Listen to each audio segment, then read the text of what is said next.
Alors, à l'origine de l'organisation de ce débat, la volonté commune de la Fondation Copernic et du blog Syndic-Collectif de travailler de manière approfondie la question de l'état du syndicalisme en France et dans le monde et de son avenir.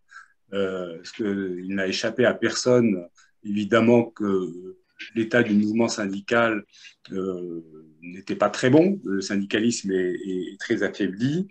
Euh, Jean-Marie Pernaut trouve une formule assez juste dans son texte. Il dit qu'il n'est plus assez puissant pour être inévitable.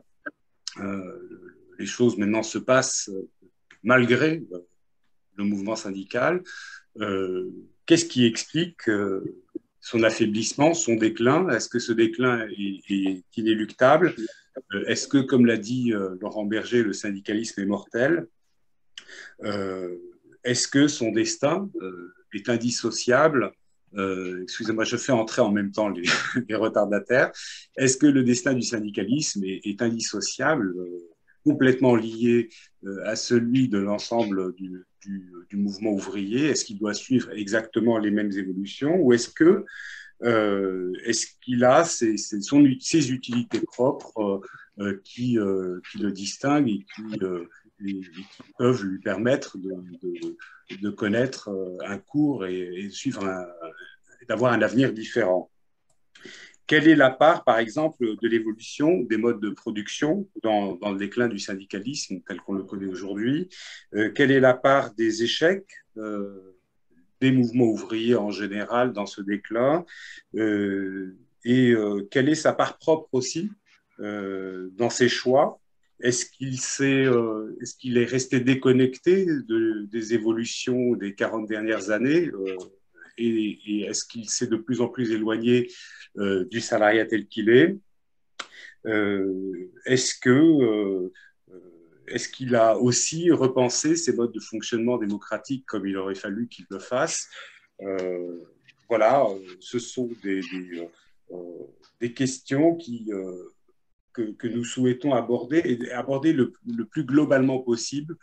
Euh, Ce débat étant un petit peu l'initiation d'un grand projet qui se veut ambitieux, de travail collectif, qui aborde la question du syndicalisme de la manière la plus globale possible euh, et qui veut la travailler par thème, par sujet, en se donnant le temps, thème par thème, travaillant par groupe, de manière à organiser successivement des débats, mais plus thématiques que celui de ce soir, éventuellement des rédactions de notes, et pourquoi pas sur le plus long terme, mais sans se fixer de termes précis ni de calendrier, pour laisser justement le débat enrichir au maximum ce projet. Pourquoi pas, sur le long terme, la rédaction d'un ouvrage. Donc, nous avons choisi comme point d'entrée de ce débat un texte que Jean-Marie Pernaut a publié sur le blog Syndic Collectif, qui nous semblait être une très bonne entrée en matière parce qu'il il brosse très largement la situation, qu'il soulève beaucoup de questions et que par ailleurs, il faut le dire aussi, nous avons une identité de vue sur beaucoup des questions qu'il soulève. Mais évidemment, un texte même de 20 pages ne va pas au fond de toutes les questions et n'aborde pas toutes les questions. Donc il s'agit aussi dans ce débat peut-être d'éclairer plus ou moins telle partie du texte ou même de relever des oublis qu'il pourrait y avoir dans le texte et qui pourraient justifier qu'on travaille telle ou telle question qui n'est même pas du tout abordée dans le texte. Alors, sur le déroulement de cette réunion débat, il y aura tout d'abord Jean-Marie Pernaut qui va nous parler de son texte. Ensuite, Daniel Tartakovsky qui interviendra après lui. Nous avons en tant qu'organisateur, utiliser notre privilège d'organisateur pour désigner d'emblée cinq débatteurs hein, qui seront les premiers, qu'on a choisi un petit peu en fonction de leurs travaux ou de leurs expériences, pour des interventions courtes, bien sûr. Et puis après, la parole sera bien sûr au reste de la salle sur nos modes de fonctionnement. Les demandes de prise de parole se font selon que vous êtes sur Mac ou sur PC, en bas de votre écran Zoom, sur chat ou sur discussion. Vous devez indiquer votre nom dans chat ou dans discussion pour que je puisse par la suite vous donner la parole dans l'ordre dans lequel vous l'aurez demandé. Voilà, je ne serai pas plus long si vous n'avez pas de questions. Le but, évidemment, je le rappelle, à l'issue de la réunion, c'est que, dans la mesure du possible, hein, toutes celles et tous ceux que ça intéresse puissent s'engager hein, dans ce projet collectif, dans la mesure de leurs moyens, bien sûr, mais de manière à ce que la surface de travail soit la plus large possible en fonction des expériences et des domaines de recherche ou des connaissances de chacune et de chacun. Est-ce que vous avez des questions sur le déroulement de la réunion avant que je donne la parole à Jean-Marie? Jean-Marie, c'est à toi. Et merci de couper vos micros, s'il vous plaît, quand ce n'est pas votre tour de parole pour éviter les parasites. Oui, ben bonsoir à toutes et à tous. Merci d'avoir choisi ce texte pour commencer le grand chantier utile que vous entrevoyez de mettre à l'ordre du jour. Bon, effectivement, ce texte est une commande, mais en même temps, c'est un texte qu'on appelle un texte d'intervention, c'est-à-dire un chercheur qui mouille un peu la chemise et qui s'engage un peu, peut-être un peu plus que dans un texte normalement académique. Donc, j'ai fait l'économie des notes de bas de page, des renvois, des citations, etc. Pour ce texte qui est à la fois long et court, 20 pages, ça ne se lit pas en 2 minutes, mais en même temps, comme je brasse un peu large, je vais sans doute assez vite sur pas mal de trucs. La nuance souffre parfois un peu, hein, il faudrait évidemment ne pas s'arrêter aux détails qui pourraient, je ne dis pas ça pour devancer les critiques, elles sont bienvenues, mais simplement pour signaler que choisir ce dont on parle, c'est aussi choisir ce dont on ne parle pas. Et il y a des questions entières d'importance qui sont totalement absentes de ce texte. Je pense par exemple à la dimension internationale. Alors ceux qui connaissent un peu mes travaux savent que ce n'est pas une indifférence à ce sujet qui m'a occupé assez longtemps. Mais bon, on peut pas parler de tout et déjà le texte va un peu vite sur un certain nombre de sujets. Donc là, je vais pas le résumer, ça n'a pas grand sens, je pars du principe que les gens l'ont lu. Je vais juste mentionner un petit point sur le répertoire revendicatif hein, qui ouvre un peu le texte, et puis après justifier deux choix d'avoir centré un peu le propos sur deux entrées particulières. Et j'avais dans l'idée de ne pas monopoliser la discussion à l'entrée. Peut-être j'aurai l'occasion dans le cours de la discussion ou à la fin d'y revenir un petit peu sur certains points. En tout cas, au début, donc j'ai abordé très rapidement, évidemment, le répertoire revendicatif en indiquant les deux registres qui aujourd'hui sont un peu sous tension. D'une part, le registre classique, salaire, conditions de travail, emploi, etc., qui n'ont pas disparu, loin de là, évidemment, de l'activité quotidienne du syndicalisme, mais en ajoutant à ça des thématiques qui ne sont pas forcément nouvelles, mais qui ont pris une acuité particulière dans l'espace public récemment, les questions d'environnement, spécifiquement parce que je crois que c'est vraiment quelque chose qui a une grande portée, les mobilisations féministes, qui sont à la fois une interpellation pour le syndicalisme, mais aussi une ressource assez considérable dans le mouvement social. Et puis une thématique sur laquelle je me suis un peu arrêté, j'en dirai rien là parce que je crois que Yves doit intervenir là-dessus, et qui est la question du contenu du travail et du rapport au travail, qui est un sujet qui me paraît faire sens dans l'élargissement du répertoire syndical revendicatif. Mais bon, ça peut donner lieu évidemment ça devrait être beaucoup précisé et dans la suite, dans la discussion et dans la suite des travaux. Alors, je voudrais juste rendre compte de deux choix que j'ai faits. L'un qui est de parler beaucoup de la CGT. Je pense que le débat d'aujourd'hui est bien plus large, mais c'est vrai que le texte accorde une place assez centrale à la CGT. Je voudrais justifier ce choix. Et l'autre, c'est la question d'une entrée par l'institutionnalisation. C'est à partir de l'institutionnalisation, et notamment des institutions de la négociation collective, que j'essaie de dérouler un peu le fil des questions qui me paraissent essentielles au mouvement syndical aujourd'hui. Alors sur le premier point, bon, il y a l'évidence qui est que la CGT a occupé durablement quand même le centre du mouvement syndical pendant extrêmement longtemps, et que même si elle connaît aujourd'hui un affaiblissement significatif, il faut reconnaître que l'hégémonie perdue n'a pas été remplacée par une autre. Personne n'a pris la place. Ce qui a pris la place, c'est une fragmentation, c'est-à-dire que la CGT, c'est certainement l'organisation qui s'est le plus affaiblie. Alors encore une fois, il faudrait que je rappelle qu'elle a gardé des forces, que ça reste celle qui est le plus capable de mobiliser ses sympathisants, ses militants, etc. Elle a évidemment pas, il ne faudrait pas amplifier le portrait que j'en dresse, mais enfin tout de même, c'est plus la CGT des années 70, des années 80. Et son affaiblissement, on a l'impression que c'est pas qu'il a tiré tout le monde vers le bas, mais en tout cas, personne n'a pris véritablement le relais.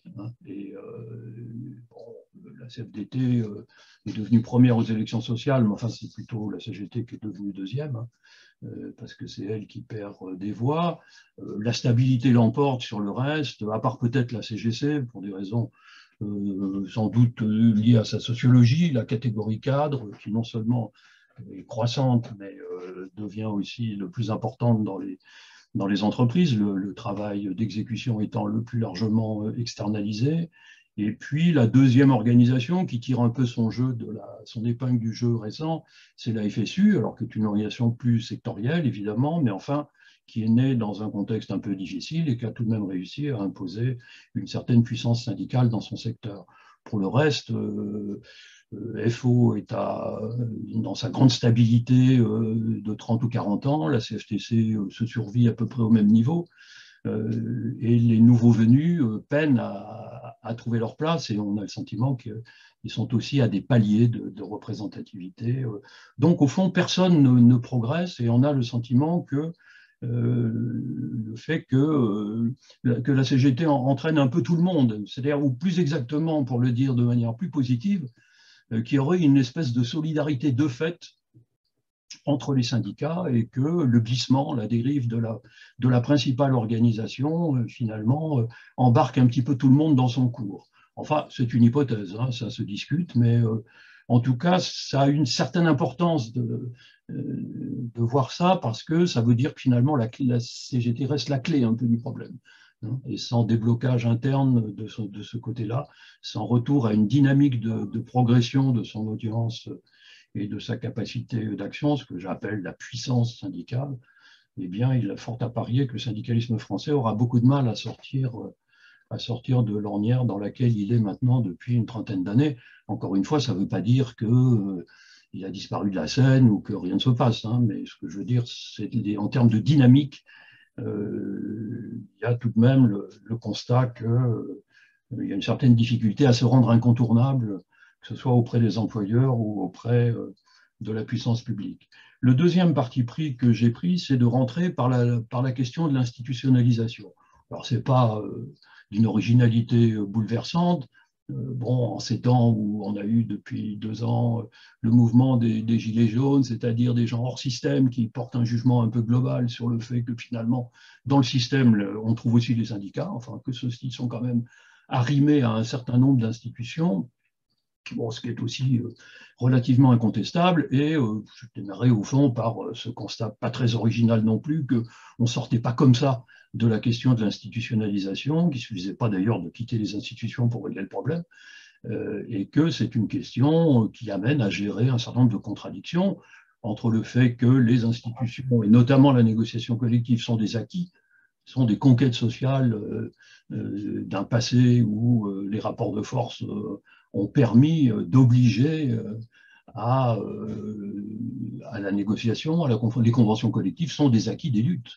Et le fait même de négocier est un acquis aussi face à un patronat qui n'en a jamais voulu. Donc il faut se rappeler aussi ces quelques questions, quels que soient les effets que peut avoir par ailleurs l'institutionnalisation sur les pratiques syndicales, les effets de dilution qu'elles peuvent représenter lorsque les militants semblent totalement absorbés ou en tout cas y consacrer beaucoup de tâches. Donc partir de l'institution de la négociation collective, mais pour s'interroger aussi, pas seulement sur le fait que l'agenda est dicté par autrui, que les militants y consacrent beaucoup de temps, mais à partir d'une interrogation sur le fait de savoir si elles sont bien ajustées aux objectifs d'un syndicalisme confédéré de manière générale et plus encore à un syndicalisme de transformation sociale.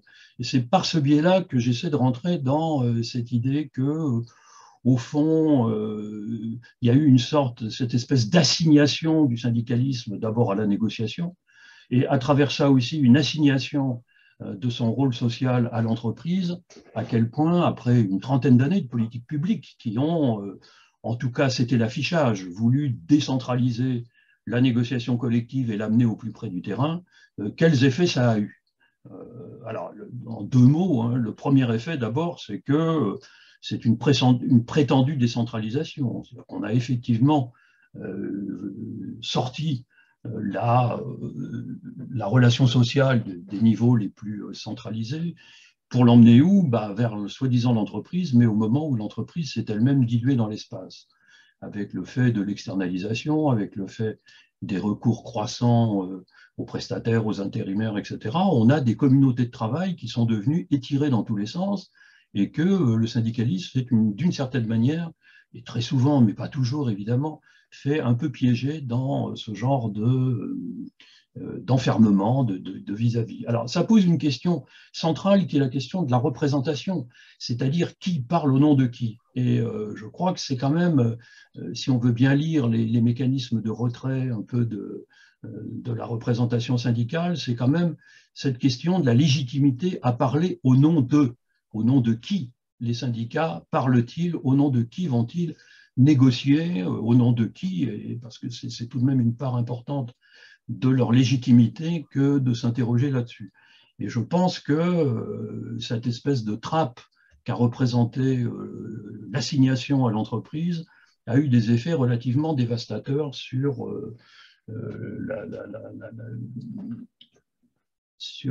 la légitimité du syndicalisme. Pourquoi? Parce que le rôle, que ce soit celui de la négociation, mais au fond, c'est qu'une partie du sujet. On sait bien qu'il y a un continuum entre la production de la revendication, les rapports de force nécessaires à l'affaire advenir, et l'époque, le moment de la négociation, qui devient terminal, mais qui permet de reboucler. C'est celui qui donne légitimité à l'ensemble du processus de l'activité syndicale. Eh bien, il y a eu très certainement une disjonction dans les années récentes, parce que en même temps qu'on produisait des revendications et qu'on allait les négocier, eh bien, on n'avait plus cette mécanique qui permettait dans le même temps de constituer le groupe qu'on se proposait de représenter. Ça, c'est une dimension importante de la dynamique syndicale, c'est qu'en même temps qu'on agit, eh bien, on construit le groupe qu'on envisage de représenter. Et je crois que c'est la non prise en compte de ce facteur dans les discussions et dans les projets de réorganisation qui font que le syndicalisme a aujourd'hui une sorte de désajustement vis-à-vis des dynamiques du salariat. Donc c'est pour ça que j'ai choisi cette entrée et je vais m'en tenir là pour le début de cette discussion. Merci Jean-Marie. J'en profite pour dire ce que je n'ai pas dit tout à l'heure, c'est que une prise de notes est assurée par Jean-Claude Mamet et Didier Gelot pour rendre compte, bien sûr, de ces débats qui, comme vous pouvez le voir également, sont enregistrés en vidéo. Danielle Tartakovsky, toi qui es historienne, comment vois-tu cette crise, comment vois-tu aussi ce texte, Jean-Marie Pernaut, au regard aussi de crises passées Le syndicalisme n'en est pas à sa première grande crise. Hein. Je pense notamment à la crise du syndicalisme à l'orée de la seconde révolution industrielle, comment il a fallu qu'il gère sa mutation. Comment tu vois, comment tu lis ce texte aujourd'hui au regard de cette histoire du mouvement syndical? D'abord, merci de m'avoir associé à cette initiative. J'ai dit à Jean-Marie que j'étais tellement en accord avec son texte que je pouvais m'arrêter là. Enfin, comme je suis là pour me rendre un petit peu utile, je vais essayer d'aller un peu plus loin que cette première affirmation. Bon, les thèses postmodernistes, là, ça enchaîne avec ce que tu viens de dire, relatives à l'avenir du syndicalisme. Faut que je regarde quand est-ce que je commence, sinon je vais parler. Pardon. Mettre l'accent sur le fait que chaque révolution industrielle aurait eu pour effet de rendre totalement inopérantes les formes antérieures d'organisation ou d'action collective.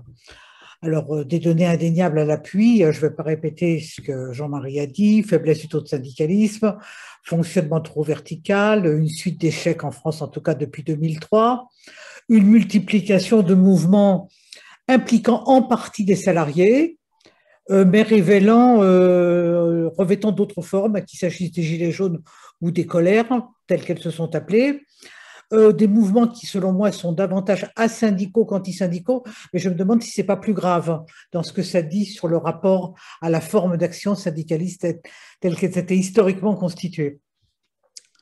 Bon, alors, ces mutations doivent indéniablement être réinscrites dans un cadre qui les dépasse. Le syndicalisme est confronté à une crise systémique de ce qui a longtemps fait sa force structurelle et institutionnelle. Je ne reviens pas sur la dimension structurelle, là Jean-Marie le développe largement dans son texte. Simplement, peut-être signaler, mais vous l'avez déjà dit l'un et l'autre, l'attention qu'on a intérêt à porter à la question de la valeur travail au regard de des définitions qui ont été mises en avant par Macron et qui, à mon avis, vont constituer un champ de débat et de combat dans les mois qui viennent et sans doute au-delà.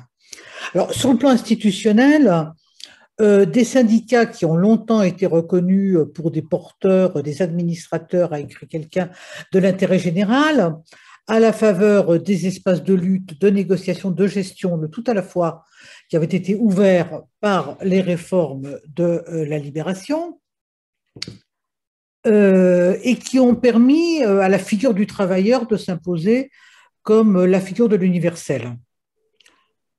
La crise de l'État social vaut aux syndicats dans leur globalité de ne plus s'imposer pour tel avec la même évidence. Et je voudrais à cet égard attirer l'attention, une attention critique, hein, que les choses soient claires, sur des thèses en essor depuis quelques mois, qui mettent l'accent sur la crise du général, citation, et l'affirmation en regard de cette crise du général d'une société des singularités, pour reprendre le titre d'un ouvrage d'un sociologue allemand, Andreas Regwitz. C'est intéressant parce que on a des textes à peu près similaires en Allemagne, en France et sans doute ailleurs. Selon cet ouvrage, comme dans l'ouvrage de Rosan Vallon qui est paru il y a quelques semaines, qui s'intitule Les épreuves de la vie, la notion générale aurait cessé d'être opérante, voire même d'être pertinente, en rendant par là même inopérante l'action des syndicats que ces deux ouvrages, mais également d'autres ouvrages moins centralement, font du reste totalement disparaître de l'analyse de ce qui est pourtant qualifié de mouvements sociaux et d'analyse à vocation globalisante. Je renvoie à cet égard à une critique absolument passionnante que Clément Carbonnier a fait il y a 3 jours dans Mediapart et qu'on aurait peut-être intérêt à faire circuler. Alors, d'accord avec Jean-Marie Pernaut sur le fait qu'on est entré dans une période nouvelle, ou que le syndicalisme est entré dans une période nouvelle. Cette entrée, elle se manifeste sur divers modes. La fragmentation des luttes, qu'il faut mettre en regard du rôle qu'a longtemps joué en France le confédéralisme, qui est un peu une spécificité française. Un confédéralisme qui, historiquement, s'est affirmé et renforcé dans des phases de redéfinition de l'État, et à plus fort titre dans les phases de construction de l'État social, dès lors que la redéfinition de l'État, la constitution de l'État social constituaient des facteurs de montée en généralité. Alors ça vaut au sortir de la Première Guerre mondiale, ça vaut dans les années 30 et ça vaut bien sûr à la Libération. Le rôle unifiant du confédéralisme, il s'est également exprimé plus tardivement dans des phases qui étaient marquées par une inscription dans des stratégies politiques, j'utilise le terme politique dans un sens extrêmement large, qu'il s'agisse pour la CGT du soutien au programme commun de gouvernement ou de la CFDT, de la stratégie de lutte de classe, toutes choses qui disparaissent à la fin des années 60 sous des formes qui diffèrent de l'un à l'autre ou de l'un ou l'autre. Alors, le confédéralisme ainsi compris, il est affecté par différents facteurs. Jean-Marie en a évoqué un certain nombre. Le détricotage de l'État social, pour reprendre le terme que Michel Margueras et moi avons utilisé. La régionalisation, qui est à l'origine de cloisonnement de l'activité syndicale sur des enjeux économiques et sociaux territorialisés. Ce n'est pas un mal en soi, mais ça pose un problème d'articulation.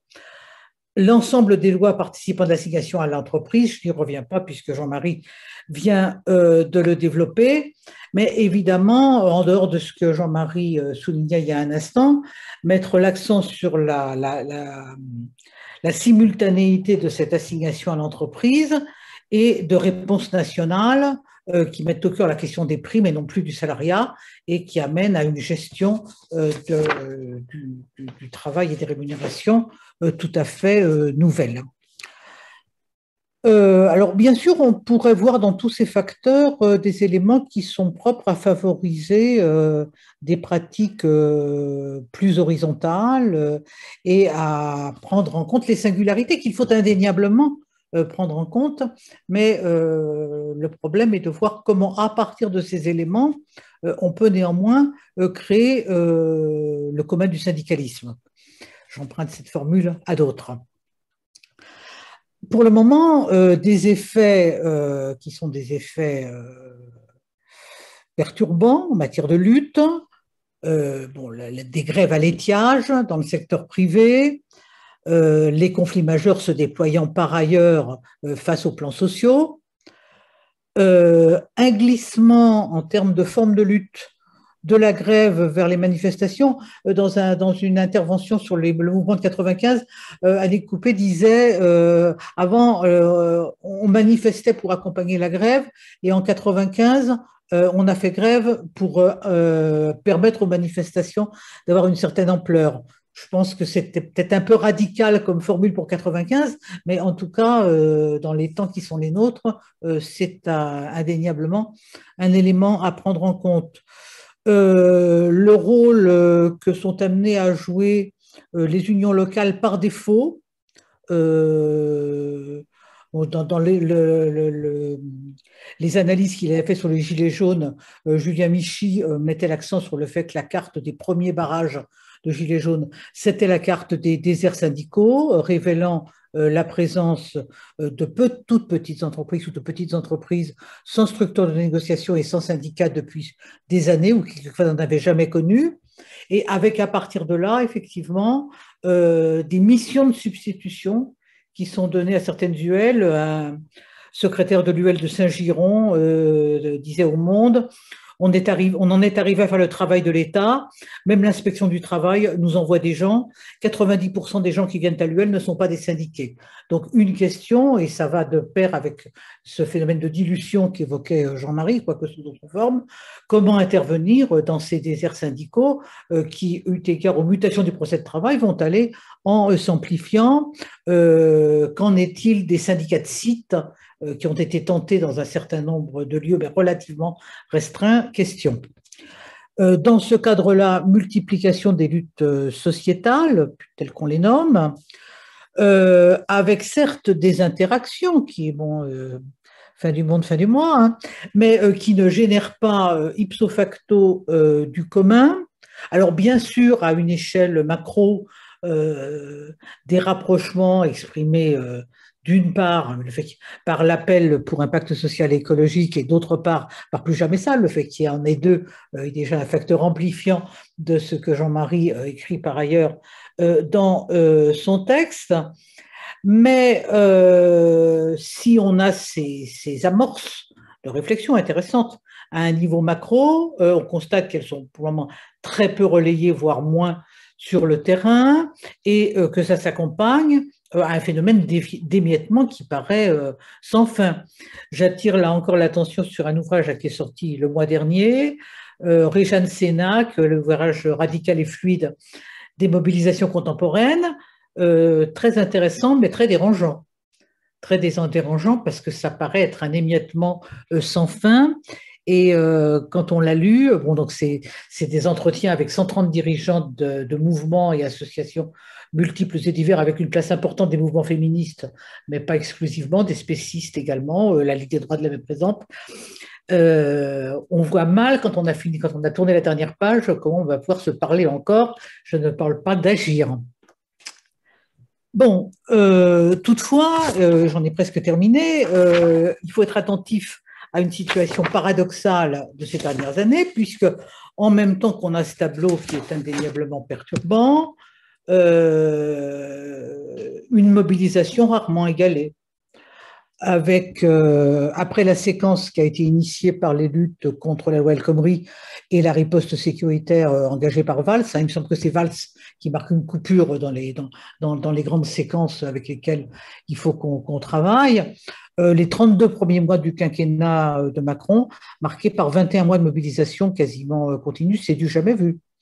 Alors, tout ça avant que le Covid ne s'en mêle, mais le Covid, on le sait, n'interrompt pas totalement le processus, voire les phénomènes de ces jours-ci en Guadeloupe et en Martinique, qui témoignent de ce que c'est toujours là. Je ne sais pas si c'est on est là, mais que enfin, bref, il y a une mobilisation et il y a des luttes sur des phénomènes relativement centraux. Alors, dans le cadre de ces mobilisations, une évidente centralité des luttes pour la défense du service public, dont il faut rappeler que c'est une question qui était au cœur, même exprimée sous des formes autres, du mouvement des Gilets jaunes, et puis ensuite de ces multiples colères qui ont suivi, et bien sûr du mouvement sur l'hôpital, bon, je ne développe pas. Il y a un travail en cours actuellement qui est mené par les collègues sociologues qui avaient mené les premières enquêtes sur les Gilets jaunes. Ils ont continué le travail avec des équipes de Gilets jaunes. Ils sont en train de travailler sur les cahiers de doléances qui avaient été réalisés par les Gilets jaunes et par les interventions de Gilets jaunes dans le cadre du grand débat, en constatant à partir des premiers travaux qu'ils ont faits qu'il y a eu beaucoup plus d'interventions qu'on ne l'a pu dire rapidement des Gilets jaunes dans le débat. Et ceux qui sont intervenus dans un colloque, ceux qui nous en disent, amènent à avoir une vision peut-être moins caricaturale de la césure entre syndicalisme et gilets jaunes. Ils parlent de questions qui sont aussi les questions du mouvement syndical. Ça ne veut pas dire que la jonction s'est faite, on le sait, mais il y a quelque chose à creuser dans ce domaine. Simultanément, des luttes inédites face aux décompositions, recompositions du salariat. Bon, les luttes précoces mais durables des sans-papiers avec le basculement très important qui s'est fait des occupations, avec l'échec des occupations vers les grèves de sans-papiers. Il y a là des points qui ont été marqués. L'appui sur la jurisprudence européenne et sur les organisations onusiennes pour faire reconnaître un certain nombre de mutations à l'œuvre, et notamment l'introduction des troubles mentaux et du comportement introduits dans les maladies professionnelles. C'est important parce que ça permet d'apporter des réponses structurelles à la question du sens, qui dans le livre de Rosan Vallon, par exemple, est posée complètement existentielle. Il y a une perte du sens et donc maintenant il faut agir sur les questions de dignité, de justice. C'est vrai, mais peut-être ne pas oublier que le néolibéralisme à l'œuvre constitue un déterminant pour les transformations du travail, avec ce que ça signifie en termes de perte de sens et éventuellement d'effets sur la vie quotidienne et la façon d'être des individus.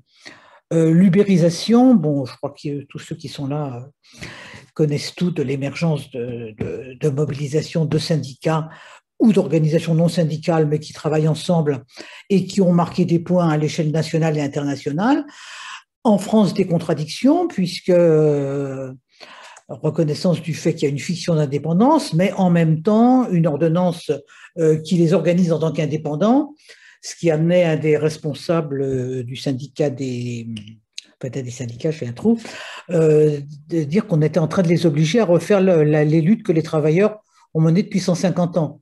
Et je crois qu'effectivement, c'est le paradoxe de ces luttes. Elles existent, elles marquent des points, mais ce sont des luttes qui sont des luttes contraintes par les effets extrêmement pernicieux des mutations à l'œuvre. Et bien alors, je m'arrête là.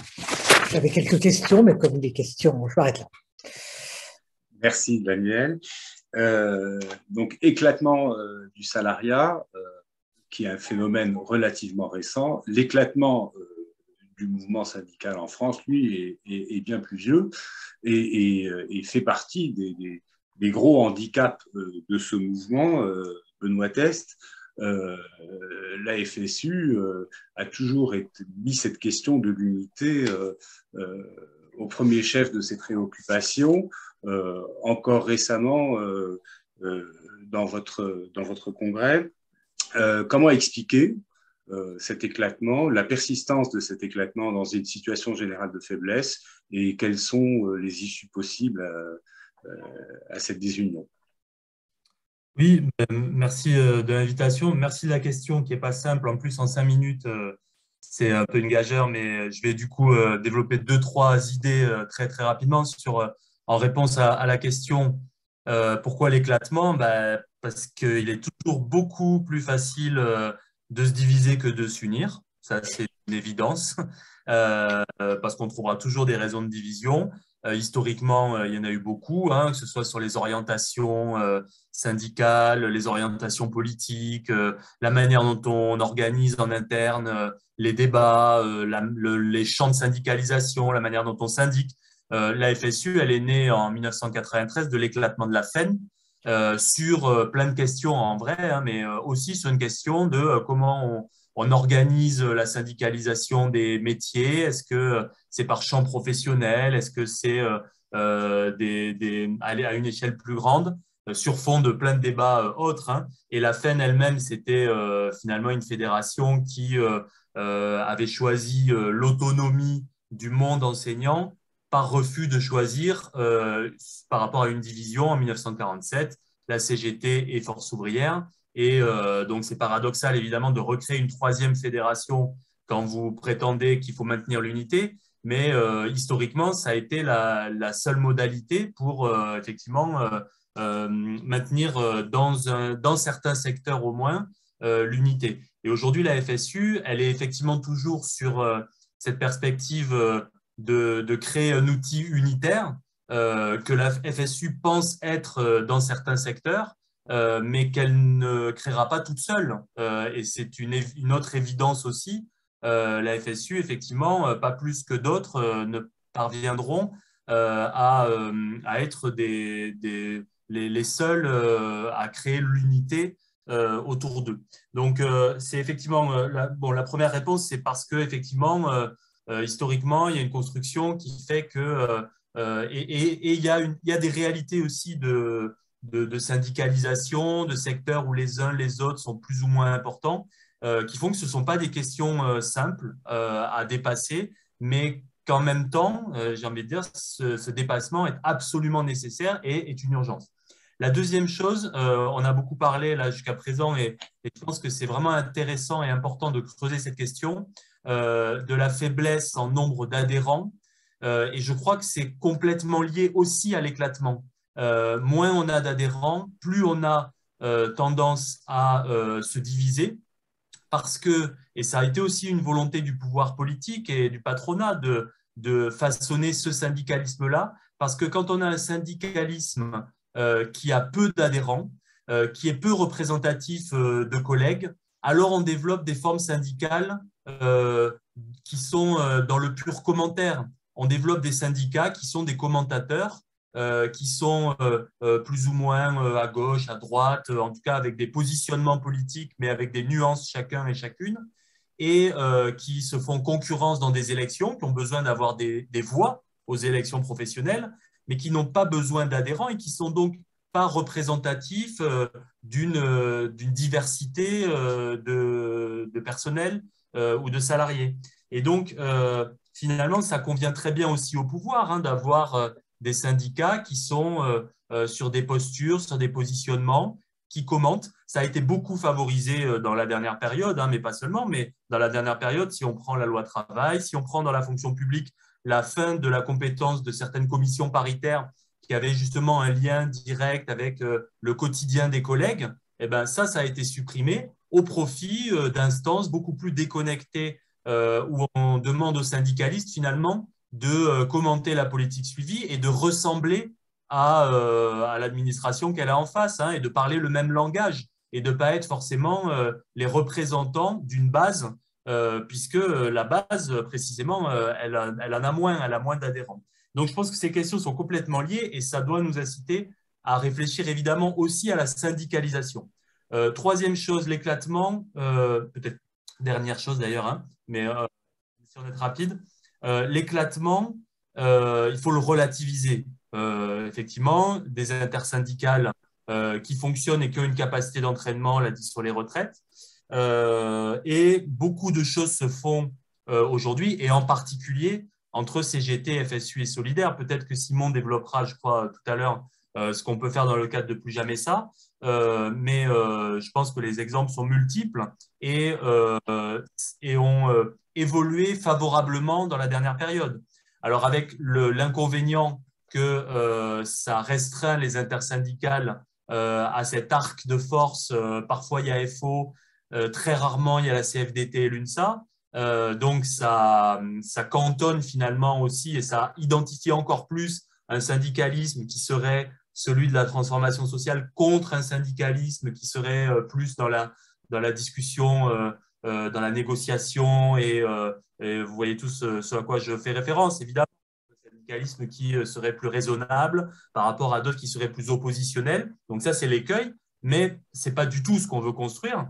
Mais force est de constater aussi que par contre, dans la dernière période, on a beaucoup plus de travail en commun, plus approfondi, à tous les niveaux. Hein, moi, je le constate à chaque fois dans l'éducation, dans la fonction publique, dans les interpros. On a un travail en commun qui s'est approfondi et une volonté d'aller plus loin dans des formes plus pérennes pour construire un syndicalisme plus efficace. Et cette perspective unitaire, elle relativise fortement quand même l'éclatement, parce qu'aujourd'hui, on est capable de faire plus que se parler. On est capable d'avancer sur des perspectives. Je pense vraiment qu'il faut à la fois penser cette unification syndicale et le contenu de cette unification, c'est-à-dire pourquoi faire. Et l'un entraîne l'autre. Et si on est capable de créer un outil syndical avec une visibilité plus grande et avec un périmètre plus large, alors on a une capacité d'entraînement plus grande et on peut réfléchir d'autres questions autrement. Je pense que les contenus sont importants. Il y en a plein, hein. J'ai parlé des contenus environnementaux, Plus Jamais ça. On pourrait aussi parler, mais je n'aurai pas le temps de le faire, hein, mais des luttes féministes qui effectivement ont irrigué les syndicats et qui sont des luttes aujourd'hui très unifiantes. Elles ne l'ont pas toujours été. Le syndicalisme, notamment le syndicalisme de notre camp, a parfois pu théoriser que les luttes féministes, les luttes spécifiques, c'était des luttes écrans, qu'il fallait d'abord régler la question sociale et qu'après l'égalité entre les femmes et les hommes viendrait. Ce qu'on a dépassé et qui est tant mieux, et qui nous a aussi, alors qu'il y a évidemment, c'est bien pour les droits des femmes d'abord, mais c'est bien aussi pour le syndicalisme en lui-même qui peut se régénérer en intégrant ces nouvelles questions et qui repense les choses différemment sur l'ensemble de l'organisation de l'organisation syndicale. Et ça peut du coup aussi attirer des nouveaux syndiqués, attirer des nouvelles personnes si on montre qu'on prend en charge ces questions syndicalement. C'est pour ça qu'on était très intéressé aussi par ce que dit Jean-Marie Pernaut sur les questions de travailler l'interpro, au sens de travailler les questions générales, pas pour être dans la fuite en avant sur des questions déconnectées, au contraire des préoccupations des salariés, mais bien pour être justement dans la manière syndicale de traiter ces questions environnementales, féministes, les questions générales, Ouais. de répartition des richesses. Donc voilà, j'arrête là, mais je vous remercie vraiment de l'organisation de cette séquence. Merci d'en avoir dit tant en si peu de temps, en tout cas. Et désolé du temps court, mais c'est un petit peu la règle. Et on voit bien qu'on a besoin de plus de temps pour approfondir toutes ces questions. On a parlé de mouvements asyndical ou asyndicaux. Le mouvement des Gilets jaunes est un mouvement sans précédent par son importance. Et pourtant, derrière, il y a eu un mouvement d'une ampleur rarement vue, également au niveau syndical, plus qu'un sursaut. Comment Simon Dutheil, alors que pour beaucoup, le mouvement des Gilets jaunes sonnait le glas des organisations syndicales, comment expliquer ce mouvement? Qu'est-ce qu'il veut dire, ce mouvement? Et qu'est-ce qu'il trace comme perspective? Bonsoir à toutes et à tous. Merci pour la question, merci pour l'invitation. Bon, là, c'est une question très, très, très large. Et je vois le piège sur les 5 minutes. Bien sûr, le mouvement syndical a été surpris, clairement, en 2018, sur la façon dont ça s'est construit, dont c'est sorti sur le mouvement des Gilets jaunes, y compris au début. On a pensé à une forte manipulation d'extrême droite. C'était quand même ça un mois avant l'explosion Gilets jaunes. Pour autant, derrière, et c'est important de le voir, une grande partie du mouvement syndical a eu du mal à être en phase. Voilà, sur fin novembre et sur décembre 2018, et voire a voulu condamner cette mobilisation.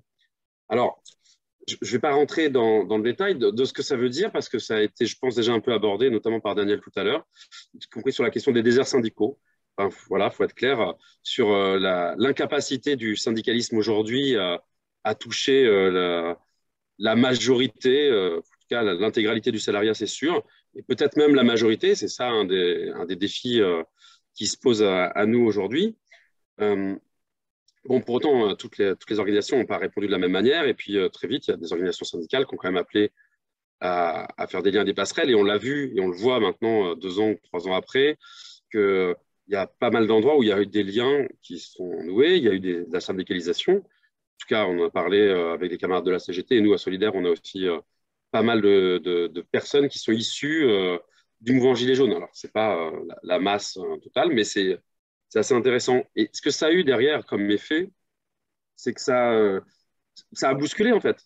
Ça a bousculé les syndicalistes. Pourquoi il se passe ça? Pourquoi on n'arrive pas à être en phase? Alors évidemment, il y avait la question des modalités d'action, de la grammaire des luttes du moment, et y compris les Gilets jaunes, on était sur des mobilisations de week-end qui n'étaient pas des grèves. C'était pas, et du coup, ça pouvait aussi perturber des syndicalistes qui avaient un bréviaire peut-être un peu court parfois, ou un peu trop rabougri par rapport à tout ce qui est possible de fait, ce qui pose les questions des mobilisations sur le week-end par rapport à... Et il y a beaucoup de gens qui travaillent le week-end, mais par rapport aux mobilisations en semaine, voilà, qui a permis de se questionner. Donc, il y a eu ça. Daniel l'a aussi rappelé tout à l'heure à quel point il y avait de fortes mobilisations, et depuis la loi travail et l'enchaînement de la travail en 2016, on a eu le sentiment de ne pas faire trop de pauses dans la construction des mobilisations, mais parce qu'en fait, on se faisait pilonner en face en termes de transformation. On continue, à mon avis, de se faire pilonner, même si il y a un break de quelques semaines ou quelques mois, une forme de trêve électorale, mais qui risque d'enchaîner avec un nouveau pilonnement très très fort, notamment sur la question de la protection sociale et des retraites, mais ça, on en parlera pour le futur. À la fin 2019, on est sur 1 an après les Gilets jaunes, il y a l'émergence à ce moment-là d'une mobilisation ultra-sectorielle. Si on se souvient, alors, on est en septembre 2019, il y a une journée interprofessionnelle mal préparée, qui ne va pas donner grand-chose. Et puis, il y a un secteur qui part tout seul quelques jours avant pour une journée de grève. On se dit, bon, à quoi ça sert? C'est la RATP. À quoi ça sert d'aller dans votre coin? De cette journée-là, la RATP, les syndicats, et notamment l'UNSA RATP, alors je ne vais pas revenir sur les élections qui ont eu la semaine dernière, il y a eu beaucoup de recompositions à la RATP depuis, mais dit qu'ils veulent appeler, que l'intersyndicale veut appeler à une reconductible le 5 décembre, et notamment sur la question de la transformation de la RATP, et puis derrière se pointe la question des retraites. Et là, on assiste en 1 mois et demi à une construction assez particulière, et je pense qu'il faut le souligner, hélas, le Covid nous a empêché de tirer des vrais bilans, enfin de faire des bilans collectifs de cette mobilisation de 2019. Nous-mêmes, on peine encore à le faire bien au niveau de Solidaire. On a une construction atypique, en tout cas atypique par rapport à ce qui a été proposé ces dernières années. C'est que ce n'est pas venu d'une intersyndicale interprofessionnelle nationale, ce n'est pas venu par un secteur très puissant tout seul qui a une aura nationale, c'est venu par un effet boule de neige en 1 mois et demi, d'une construction aussi derrière d'une construction interprofessionnelle, intersyndicale, mais ce n'est pas ça l'origine. Ce n'est pas ça l'origine de la mobilisation de décembre. Bon. Et ça doit nous interroger sur la façon de fonctionner. D'ailleurs, ça nous interroge à tel point on tente des choses, et je pense que la mobilisation de 2019, elle a encore une influence très très forte sur l'intersyndicale dont parlait Benoît tout à l'heure, à minima entre la FSU, la CGT et Solidaire. Plus difficilement quand on élargit avec Force ouvrière, mais c'est aussi des questions de culture et qui vont être un peu différentes, voilà. Même si on essaye d'élargir et de continuer à élargir. Mais du coup, par rapport au questionnement général et au texte qui est très très intéressant, je pense qu'il ne faut pas être non plus dans un pessimisme trop marqué. C'est-à-dire, je ne dis pas que le texte l'est, mais enfin, il cartouche pas mal quand même, hein, faut être clair. Mais quand je dis ça, nous, on le voit, l'effet de seuil dont tu parlais tout à l'heure, Jean-Marie, oui, Solidaire, ça fait 8-9 ans qu'on revendique nos 110 000 adhérentes et adhérents. On a réussi à rester stable, ce qui nous semble pas trop mal dans la période de difficulté et de baisse en nombre d'adhérentes et d'adhérents. On a réussi aussi des transformations. Voilà, il y a eu des départs générationnels. Hein.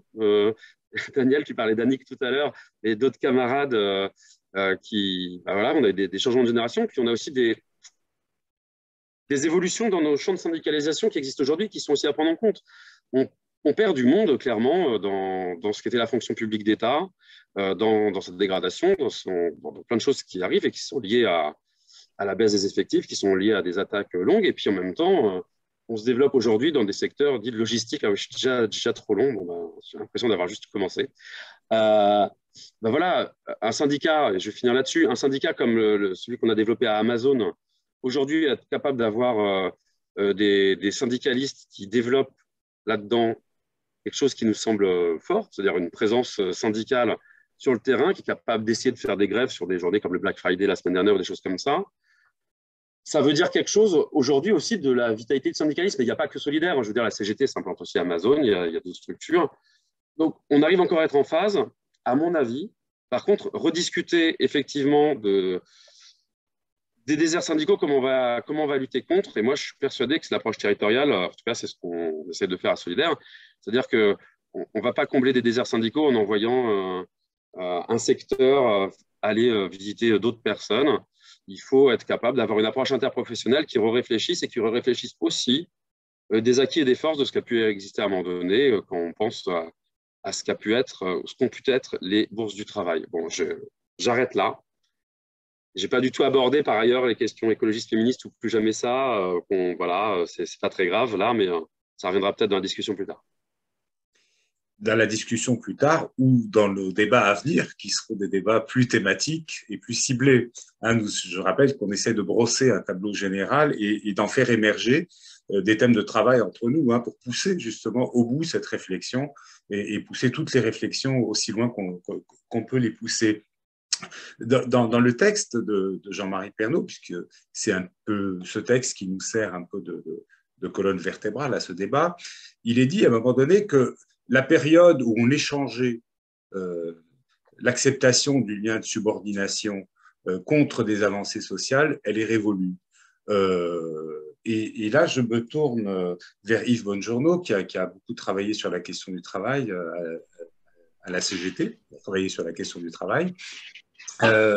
Yves, est-ce qu'on peut sortir de ce lien de subordination et est-ce que cette question du travail, elle est suffisamment au cœur des préoccupations des organisations syndicales aujourd'hui? C'est une vaste question. Donc, en tout cas, bonjour à tout le monde et puis merci pour ce débat. On a besoin d'échanger dans la période et c'est que par l'échange qu'on peut avancer. Alors, je précise que je parle en mon nom parce que je n'ai pas de mandat, je suis un simple syndiqué. Voilà, alors, une précision, c'est contrairement à l'image qu'on nous donne, la CGT n'est pas pyramidale, c'est lié à son histoire. Elle s'est structurée par des organisations qui étaient verticales et horizontales. Et c'est vrai que ça nous posait problème. Alors, il reste toujours des petites pyramides quand même. C'est la société qui fonctionne comme ça. Et c'est vrai que les transformations sont plus lentes parce qu'à cause de qu'on a besoin d'avoir des convergences entre nous.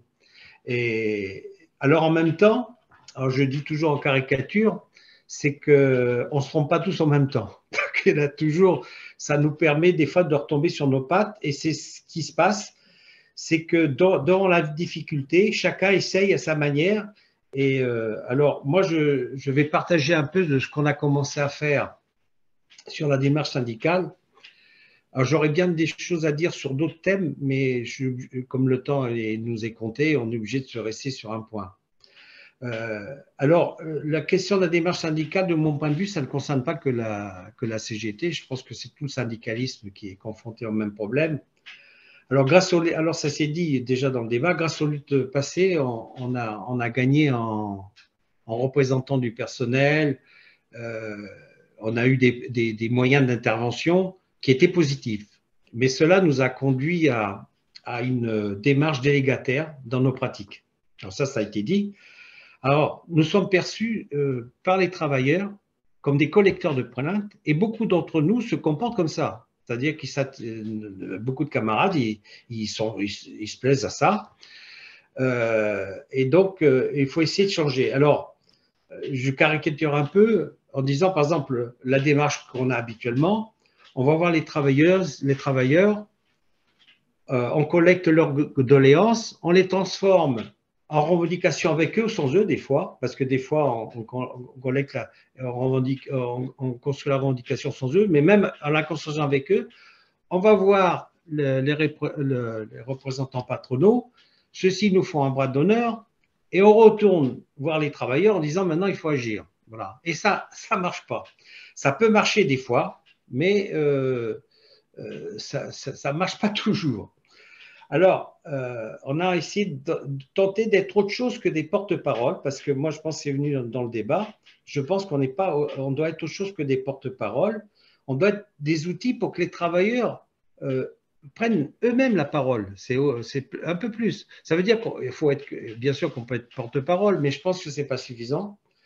Alors, nous, ce qu'on a essayé de faire, alors on a commencé une recherche-action sur Renault, mais on n'a pas été assez loin. Je pense c'était un début, c'est bien parce que ça nous a alimenté à aller plus loin. Et 3 ans après, nous avons fait des progrès, notamment avec des aides à domicile. Alors, nous avions choisi les aides à domicile parce que c'était le plus difficile, parce qu'il y a le collectif, comme le collectif est cassé partout, y compris dans les entreprises, on s'est dit on va prendre une profession où le collectif est difficile, et si ça marche avec cette profession-là, ça devrait marcher pour les autres. Alors, la démarche, je ne pourrais pas trop développer, mais la démarche consiste une démarche d'enquête avec des militantes qui le choisissent de vouloir le faire. Alors, ça permet, il y a une démarche d'enquête qui permet aux travailleuses d'exprimer individuellement ce qu'elles mettent en œuvre dans leur travail, c'est-à-dire au quotidien face à différents dysfonctionnements, parce qu'il y a plein de dysfonctionnements, tout ce qu'elles peuvent déployer. Alors, cette phase-là est très, très complexe. Parce que beaucoup de syndicalistes à qui je dis ça, ils disent « mais nous, c'est ce qu'on fait tous les jours ». Non, ils ne font pas ça parce que les travailleurs, en général, quand on leur demande de nous parler de leur travail, ils vont nous parler de ce qu'on leur demande de faire, mais pas du tout ce qu'ils font. Ils ne mesurent pas ce qu'ils déploient pour que le travail puisse se faire. Et là, ils sont acteurs de quelque chose. Et dans toutes les circonstances, ils sont acteurs. Et donc, nous, on essaye par ce démarche d'enquête, on forme déjà les militantes à pouvoir le faire parce que ce n'est pas facile. Et lorsque les militantes ont réussi à faire un certain nombre d'enquêtes et qu'elles repèrent des problématiques communes, et c'est là qu'on a été plus loin qu'à Renault, c'est qu'on a trouvé le moyen de passer de l'individuel au collectif. C'est-à-dire qu'à partir des problématiques qui ont été repérées, on provoque une organisation, une réunion des travailleuses. Alors là, c'était des travailleuses parce que c'était des aides à domicile. Et on met à débat les problématiques une par une parce qu'il faut choisir. On n'est pas obligé de tout mettre en même temps. Et là, on s'est aperçu que les aides à domicile en question, là, ça a très bien marché. Des réunions dans un restaurant rapide de 19h à 23h et les filles ont débattu à fond. Et alors, ce qui est intéressant, c'est qu'elles deviennent actrices de la solution des problèmes. C'est-à-dire qu'en fait, la revendication n'intervient pas tout de suite parce qu'il y a des problèmes qu'elles peuvent régler directement. C'est-à-dire qu'elles sont actrices de la résolution. Parce que lorsque on va à la revendication, c'est déjà déléguer à d'autres la résolution du problème. Ça ne veut pas dire qu'elles vont régler tous les problèmes, mais elles arrivent à en régler pas mal. Elles commencent à comprendre qu'elles sont actrices de la résolution. Alors par contre, bien sûr qu'après, il y a des choses qu'elles ne peuvent pas régler, mais la revendication qui sera construite à partir de cette démarche-là, va facilement déclencher l'action, plus facilement que comme on faisait avant.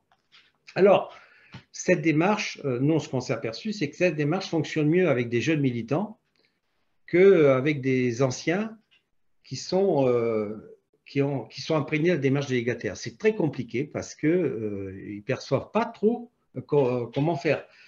Alors, c'est vrai que ça ne se déploie pas comme on voudrait. Jean-Marie Pernaut le dit dans son truc, mais je pense que ici ou là, il y a des UD, des fédés qui essaient elles s'y essayent. Je ne sais pas exactement, mais je sais, moi, ce que je sais de mon point de vue, c'est qu'il y en a de temps en temps, ils me sollicitent, par exemple, une idée qui me demande de les aider. Donc, ça veut dire que… je voulais dire, c'est que les lois El Khomri et Macron, j'ai presque fini, alors je vais arrêter, réduisent les moyens de représentativité, mais je pense que ça peut avoir des effets inattendus par leurs auteurs. En réduisant la démarche délégataire, ça peut obliger les organisations syndicales à faire autrement sur la démarche et aussi à ne pas rester enfermés dans l'entreprise. On l'a vu, le copain de tout à l'heure l'a dit, qu'il ne faut pas rester fermé dans l'entreprise. Voilà. Et je vous remercie de m'avoir donné la parole. Voilà. Merci à toi. Les deux grandes organisations syndicales, la CFDT dans les années 90 puis la CGT dans les années 2000, ont tenté des démarches très, très volontaristes pour relancer la syndicalisation. Elles n'ont pas tout à fait réussi. Les résultats ne sont pas là. D'autres ont tenté des démarches volontaristes. Nous avons parmi nous ce soir Marielle Benchiboun du REACT qui, lui aussi, a tenté de faire en sorte que les travailleurs s'organisent dans des lieux où ils ont tenté des expériences comme ça. Est-ce que ce volontarisme, Marielle, a payé? Quel est le bilan provisoire, sans doute, que vous tirez aujourd'hui de ces actions que vous avez tentées? Merci à tous. Marielle, est-ce que tu peux réactiver ton micro, s'il te plaît? Ouais. C'est bon. Merci beaucoup pour l'invitation et pour là, les éclairages qui ont été faits jusqu'à maintenant. Donc déjà, peut-être pour que tout le monde soit au même niveau d'information, je vais dire juste quelques mots sur ce qu'est React Transnational. Donc, c'est une association qui œuvre au renforcement des syndicats de travailleurs et de riverains qui se battent contre les abus des entreprises multinationales. Et donc, un des enjeux qu'on porte, c'est d'inventer un syndicalisme qu'on appelle un syndicalisme tout-terrain, donc sous-entendant qu'on veuille rebâtir le syndicalisme de masse dont parlait Benoît tout à l'heure. Et en tout cas, ce syndicalisme tout-terrain qui viserait à imaginer un syndicalisme qui s'adapte en fait à la nouvelle classe ouvrière post-industrielle. On en a parlé, hein, les travailleurs migrants, précarisés, sous-traités, les travailleurs de plateforme, les auto-entrepreneurs, les travailleurs informels. Et un des enjeux, ça a été dit plusieurs fois, de sortir le syndicalisme de l'usine. Dans ton texte, Jean-Marie, tu parles de pratiques inclusives, mais en tout cas de voir dans quelle mesure les transformations du travail font qu'aujourd'hui les travailleurs et travailleuses pauvres sont ailleurs et donc de pouvoir aller les chercher là où elles sont. Donc pour ça, nous, du côté du React, on expérimente des méthodes qui consistent à repartir à la rencontre de ces travailleurs et de travailleuses, donc méthodes qui ont contribué notamment au renouvellement du syndicalisme dans le monde anglo-saxon à la fin des années 90 et au début des années 2000, et surtout de chercher à adapter ces méthodes au contexte français pour essayer de nourrir des dynamiques similaires, quoi. Donc bon, sortir le syndicalisme de l'usine, la question se pose aujourd'hui de comment porter ça au sein des organisations syndicales. Moi, je partirais aussi du constat que tu poses, Jean-Marie, dans ton texte sur la question de l'institutionnalisation, puisqu'aujourd'hui, les règles du jeu syndical, elles sont déterminées par les instances et la structure du dialogue social. Ces règles qui valorisent principalement le jeu élection-représentation, comme on en a parlé plusieurs fois, et du coup favorisent cette logique un peu d'intermédiation en fait, entre le délégué et les salariés. Mais il existe aussi un autre jeu où on gagne, où des syndicats gagnent, où on gagné et continuent de gagner encore, qui est celui de l'organisation et de l'action collective. Mais là, par contre, les règles du jeu, elles sont peu claires, elles ne sont pas très explicites. Et si le syndicat veut encourager notamment les élus à jouer un peu cet autre jeu, il est nécessaire de penser un peu la structure et les règles de ce jeu et de définir surtout comment il s'articule avec celui de la représentation.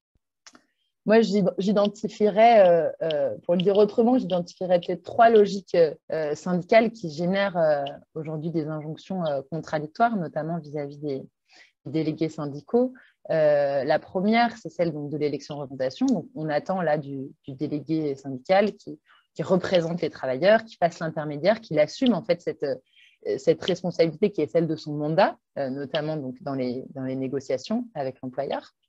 Une deuxième logique qui est celle du service. Donc, Daniel, tu racontais en donnant l'exemple de l'union locale qui accueillait toutes les personnes qui envoyaient par la directe.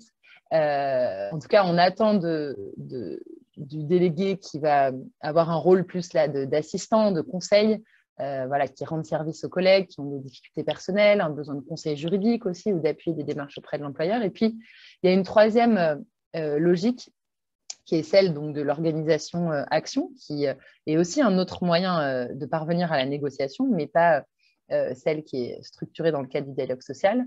Et là, on positionne plutôt le délégué. Alors, nous, on appelle ça sur une fonction de délégué organisateur. C'est un concept qu'on a pas mal réfléchi aussi avec le syndicat belge, la CSC. Et là, ce délégué organisateur, là, on attend de lui qu'il ne fasse pas lui-même, mais plutôt qu'il fasse faire au groupe, à ses collègues, qu'il se positionne plutôt derrière le groupe, qui va animer la réunion syndicale, qui va faire ressortir des décisions collectives, comme celle, par exemple, des aides à domicile décrites par Yves. et en tout cas qu'il encourage le groupe à l'action et l'interpellation directe de l'employeur plutôt que de faire l'intermédiaire. Donc là, évidemment, il y a le principal problème qu'on voit, c'est qu'il y a un dilemme permanent, en fait, voire une contradiction forte entre ces deux postures que sont celles du délégué représentant et du délégué organisateur. C'est-à-dire qu'au quotidien, les élus vont privilégier celle qui incombe en fait à la responsabilité induite par le mandat et délaissent en fait cette fonction de délégué organisateur. Or, le problème, c'est que l'utilisation du pouvoir procédural, qui est celui qui passe par les instances représentatives du personnel ou par des recours juridiques, il se fait aux dépens en fait, du pouvoir collectif qui s'incarne dans les actions collectives, dans les mouvements de grève.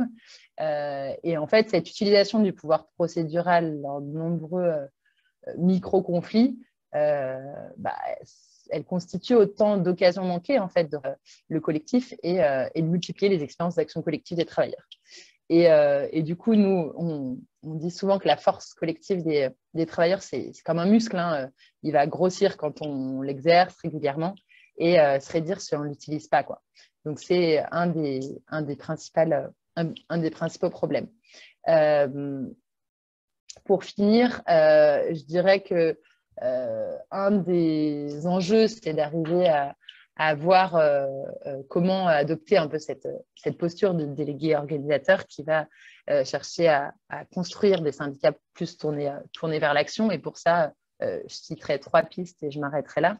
La première, c'est de distinguer les rôles qu'il y a entre plusieurs délégués, donc en fonction des appétences, des compétences des personnes. La deuxième, c'est de formaliser les situations où telle ou telle fonction prédomine.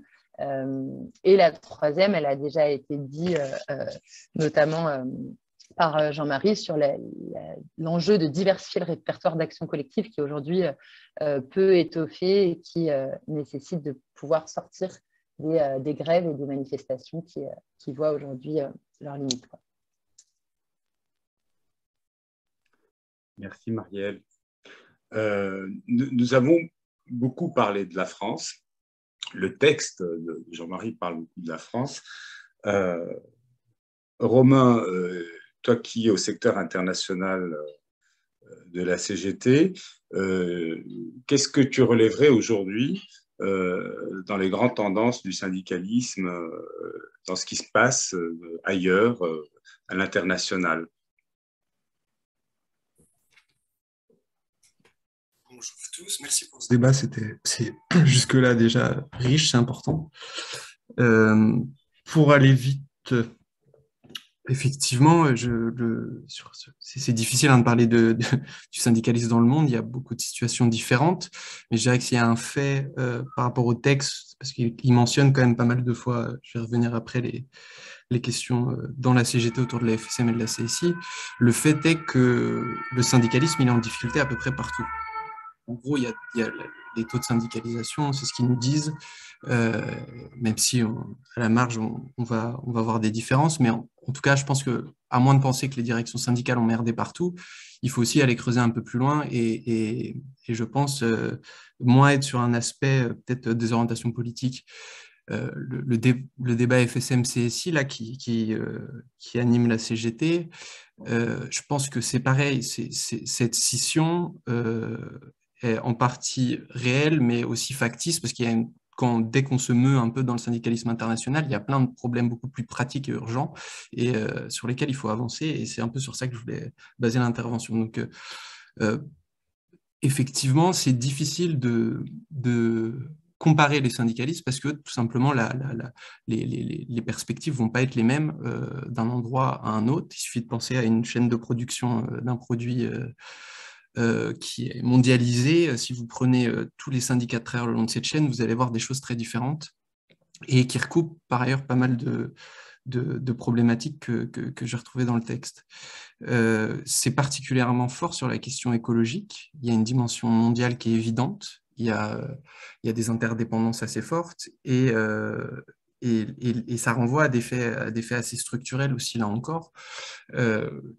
Il y a les inégalités mondiales, par exemple à Glasgow, pour situer un chiffre, où on nous disait qu'en fait 10% de la population mondiale devait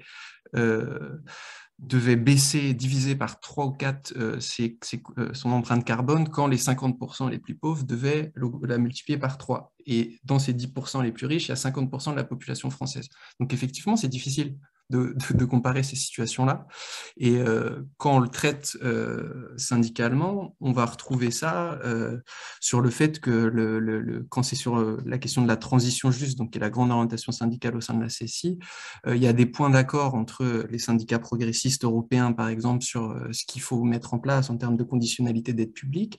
Mais dès qu'on va passer à une discussion plus large qui sort du cadre européen, comme on l'a fait au mois de juin avec le Forum des transitions écologiques et sociales, là, c'est tout de suite plus difficile de trouver des points d'accord, avec ces mêmes organisations pourtant, parce qu'on va être confronté à des syndicats qui vont nous renvoyer d'autres inégalités structurelles et sur lesquelles il faut apporter une réponse. Et ça se joue pas seulement à une échelle confédérale, on va le trouver aussi à l'échelle des syndicats. On a eu par exemple le syndicat Thales qui expliquait en fait tout le boulot qu'ils ont mené pour forcer la direction à investir dans des activités médicales.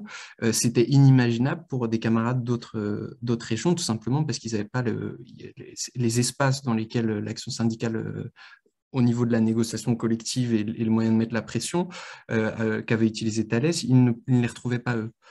Donc, comment on sort de ça? Il y a des axes de travail, je pense que ça peut être intéressant pour ce que vous proposez ici. Là, il y a une difficulté à trouver des objectifs communs, quelles sont les priorités, les besoins. Quand on parlait de changement dans l'industrie, ici, dans un pays, ça va être l'industrialisation qui va être en jeu. Et ils nous répondent ça. Ils nous disent qu'on a besoin d'industrialiser le pays. Donc, comment on trouve des points d'accord, surtout qu'on sait qu'il peut y avoir des conséquences environnementales importantes dans le cas de certaines industries. C'est aussi trouver des modes d'action communs. Ça, c'est une autre grosse difficulté qu'on a identifié, quand on voit que les jeunes sont capables de faire une grève climat partout dans le monde et qu'en face, le mouvement syndical a d'énormes difficultés à traduire la revendication commune à beaucoup de lever des brevets par des mobilisations. Ça traduit ça, ces obstacles pratiques qu'on doit travailler. Ça renvoie au fait qu'il y en a qui considèrent que c'est le lobbying qui doit être la première activité, le premier mode d'action, le rôle de la mobilisation. Comment on construit éventuellement avec les sections comme on a pu voir avec Grand Puy en France, c'est pas partagé partout, les logiques d'association et d'alliance. Enfin, c'est pareil, c'est comment on implique les différents degrés échelons du syndicalisme pour arriver à construire une orientation commune et des modes d'action communs. Ça, c'est pareil, il va y avoir des orientations différentes qui se côtoient et il faut donc, à partir de ça, réfléchir, en tout cas c'est la proposition pour finir, quels mécanismes de coordination, quels leviers et outils syndicaux en fait, ils sont pertinents à construire en fait, pour résoudre ces obstacles. Voilà un petit peu sur quoi je voulais lancer la discussion.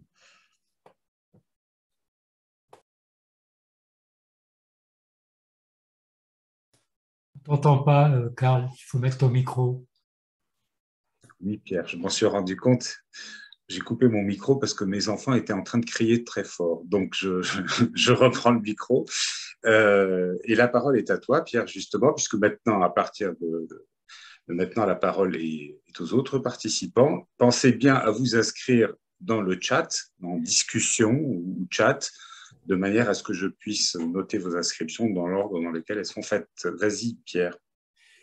Bien, bonjour bonsoir plutôt à tout le monde et merci pour ce débat. Bon, je connais un certain nombre de gens ici, mais peut-être tout le monde ne me connaît pas, donc je vais quand même me présenter pour que on sache d'où je parle. J'étais un des fondateurs de Sud PTT, un des porte-parole de l'Union syndicale solidaire pendant un certain temps, bon, et je suis au conseil scientifique d'Attaque et à la Fondation Copernic. Bon, je partage évidemment tout ce qui a été dit, je ne vais pas y revenir. Je voudrais simplement, moi, peut-être insister sur trois aspects qui me semblent fondamentaux dans la crise du syndicalisme et qui ont peu été abordés. Parce qu'il y a des tas de raisons objectives à la crise du syndicalisme. Bon. Mais je pense que tout le monde a noté, que je partage, il n'y a pas de discussion là-dessus. Je pense néanmoins qu'il y a 3 problèmes majeurs qui sont en amont de ça en grande partie. Le premier, c'est ce qu'on peut appeler la fin du mouvement ouvrier comme mouvement d'émancipation lié à une classe sociale particulière qui était la classe ouvrière, le prolétariat et le salariat. Bon. C'est-à-dire que l'idée que ce qu'a dit au détour d'une phrase d'ailleurs Daniel Tartakovsky, c'est-à-dire la fin du travailleur comme figure de l'universel, qui est une très bonne formule, et qui renvoie à ça. C'est-à-dire l'idée que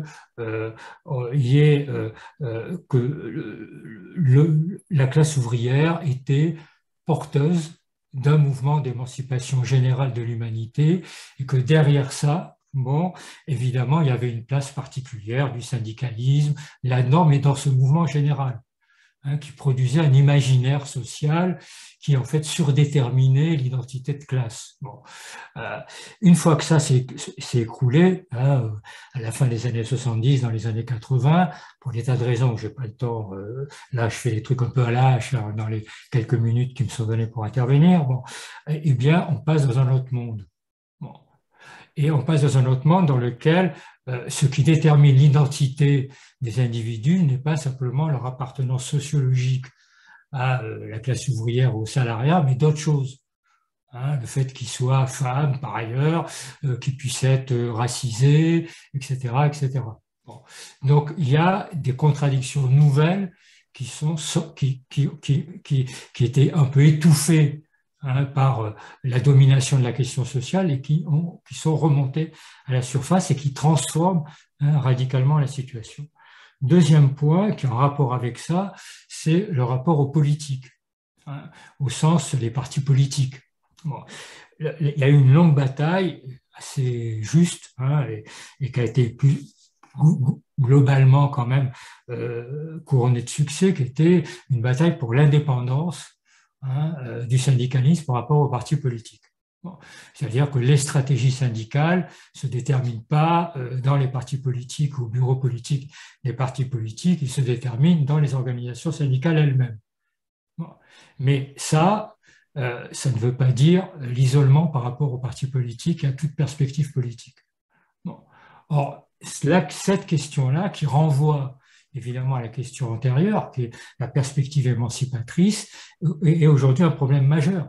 C'est-à-dire l'incapacité du mouvement syndical à discuter réellement de ce problème-là et le prendre en charge. Troisième point, c'est les questions de stratégie.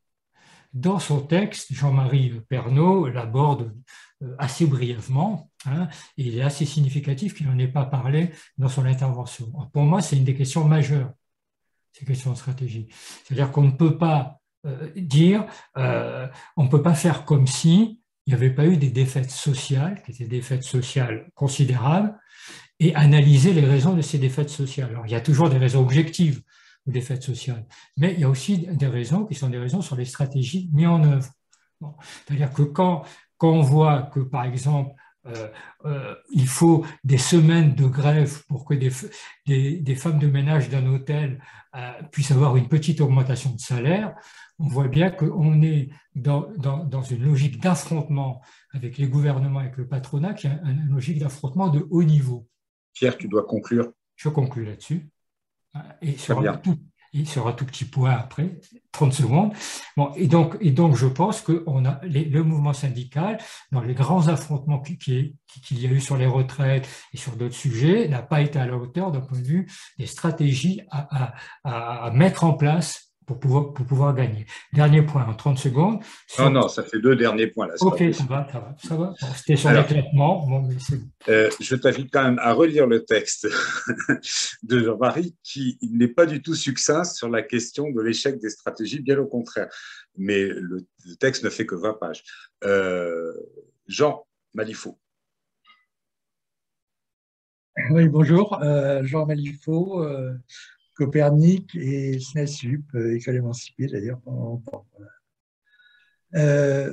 Moi, je voudrais dire un mot parce que le fait que la classe ouvrière soit plus au centre, peut-être il faut moduler un peu parce que bon, évidemment, les choses ont changé. Bon, en un siècle, en un peu plus d'un siècle. Bon. Mais si vous regardez maintenant, les choses se sont déplacées parce que si vous prenez une entreprise comme Amazon, ça a été abordé, il y a un travail à la chaîne. Exactement comme dans les usines, il y a l'automobile, c'est pas les mêmes produits, mais il y a un siècle. Bon. Et donc là, il y a évidemment tout un syndicalisme à construire, y compris peut-être avec ce que disait Marielle, des délégués. Bon. Alors, plus délicat est la question de l'ubérisation, parce qu'il y a une partie quand même, alors c'est le salariat parce qu'ils sont contraints de vendre leur force de travail, en tout cas la reproduction de leur force de travail. Mais évidemment, il n'y a pas le rapport avec un patron.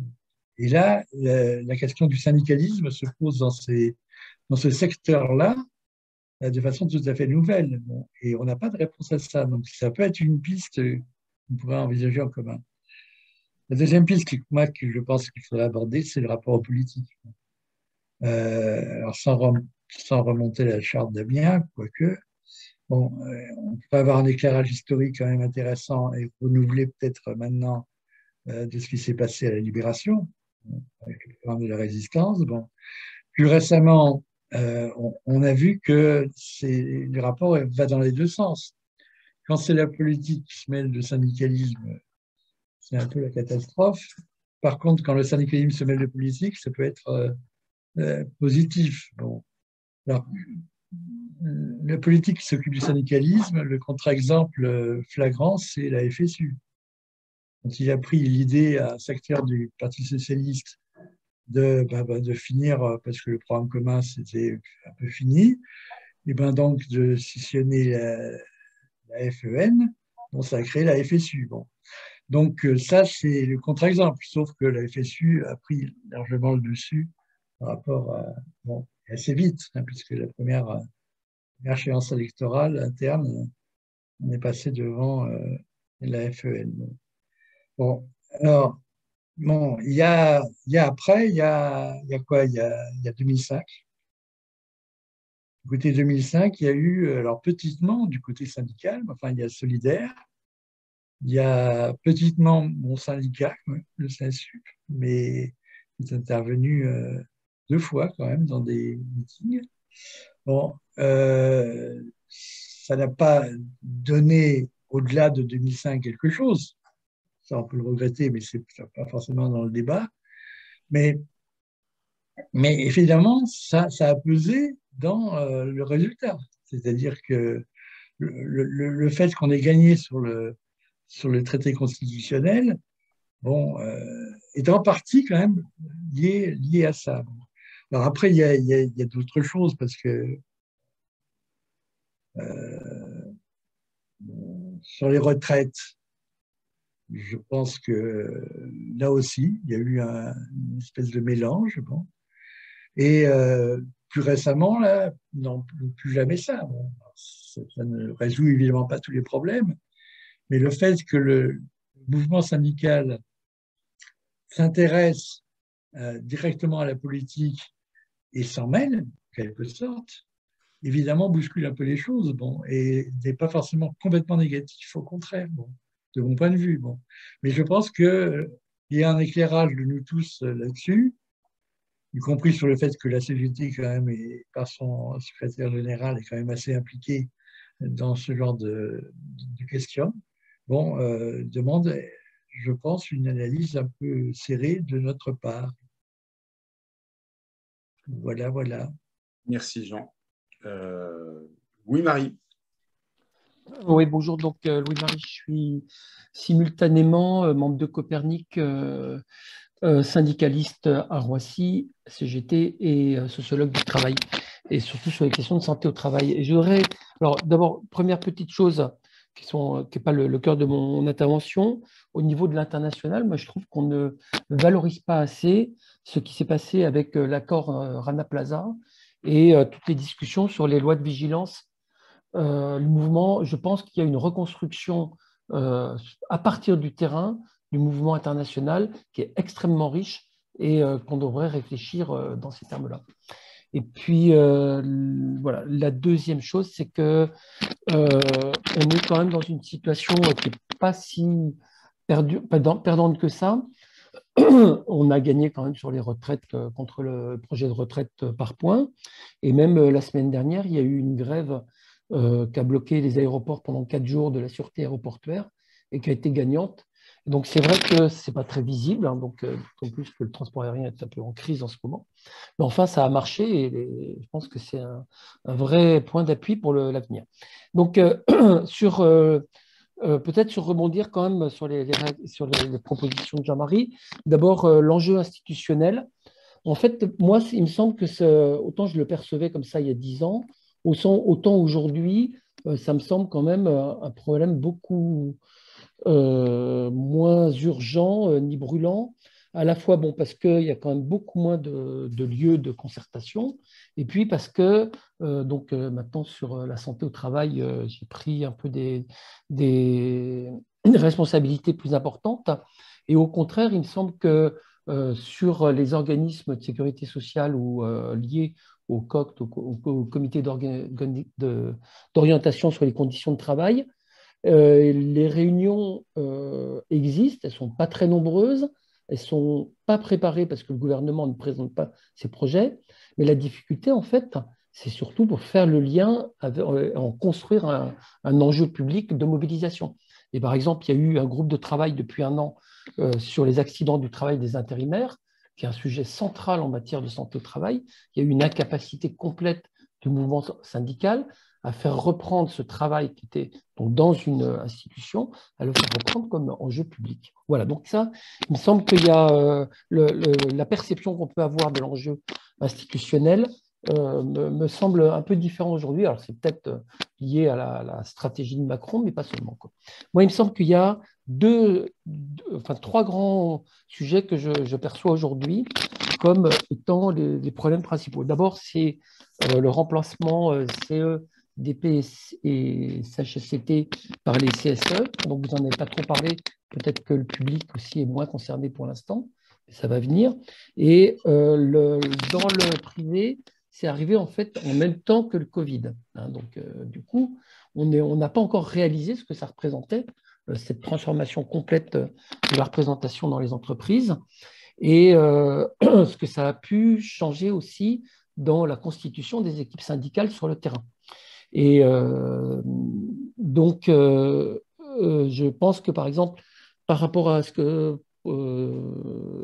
disait Marielle sur l'importance de l'investissement du terrain et des délégués organisateurs, l'enjeu qu'on a, nous, sur le terrain, concrètement, c'est justement cette confrontation entre le CSE et l'organisation des salariés.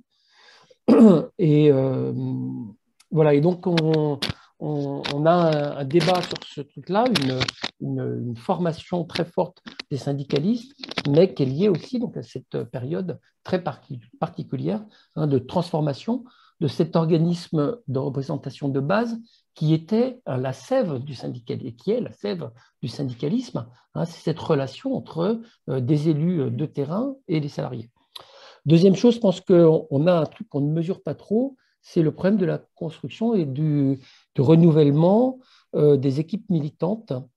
Pendant des années, en fait, on a bénéficié d'un apport de la part du PCF de militants nombreux et formés politiquement. Bon, maintenant, c'est raté, il n'y a plus. Et du coup, on a un vrai problème de renouvellement de génération avec une reconstruction à la base des équipes. Et puis, le troisième problème, c'est la place du syndicalisme territorial. Donc, je participe à un petit groupe qui s'appelle, qui est lié à l'Institut de recherche de la FSU autour du syndicalisme. On a publié récemment une petite brochure qui s'appelle « Le syndicalisme en commun ». J'espère qu'on pourra la présenter un jour de façon un peu plus complète, parce que c'est un apport. C'est vrai qu'au niveau de la FSU, on a une énorme difficulté à faire passer ce débat-là. Bon, j'espère que du coup, dans les réseaux un peu plus ouverts, on arrivera à en discuter. Mais l'enjeu, c'est bien de construire un syndicalisme intégral, hein, où on a dit aussi syndicalisme en commun, c'est-à-dire qui intègre la lutte contre les différentes oppressions dans la construction de sa démarche syndicale. Et pour le coup, voilà, ça réinterroge la stratégie, voilà, avec cette dimension territoriale. Voilà. Merci. Alors, je te rassure, il y a parmi les participants au débat des gens qui sont très intéressés par la question du CSE. Je rappelle quand même que je suis un syndicaliste du commerce, donc je connais bien la question. Je pense quand même, si je peux me permettre une petite intervention, que la destruction des instances représentatives telles qu'elles existaient, et notamment le CHSCT qui était devenu une véritable épine dans les pieds des patrons, elle est plutôt la résultante de la dégradation des rapports de force que l'inverse. Plutôt qu'elle n'explique la dégradation des rapports de force. C'est bien parce que les rapports de force étaient très dégradés qu'on a pu s'attaquer à des instances représentatives majeures qui étaient le CHSCT et les DP. Et bien évidemment, les effets sont désastreux. Pour finir, je propose d'abord à Jean-Marie Pernaut, s'il le souhaite, de reprendre la parole, s'il le veut, pour dire un peu ce qu'il pense de tout ce qui s'est dit, avant que nous passions ensemble à une conclusion collective, si vous le voulez bien. Ah, j'ai une demande de parole. Il y a Véronique qui s'est inscrite. Hein. Je n'ai pas vu, pardon. Je n'ai pas vu d'inscription. Ou tu as vu Annick, pardon, je ne vois pas. J'ai Pierre Calfa, Louis-Marie, et puis Véro. Véro, oui. C'est à toi. Bonjour, merci. Je vais être assez rapide. Il s'agissait en fait pour ma part de quelques commentaires. Je vous remercie déjà pour l'invitation. Donc, je suis Véronique Ponvert, je suis à la FSU, donc, et également, comme Jean l'a signalé, je suis aussi à l'école émancipée.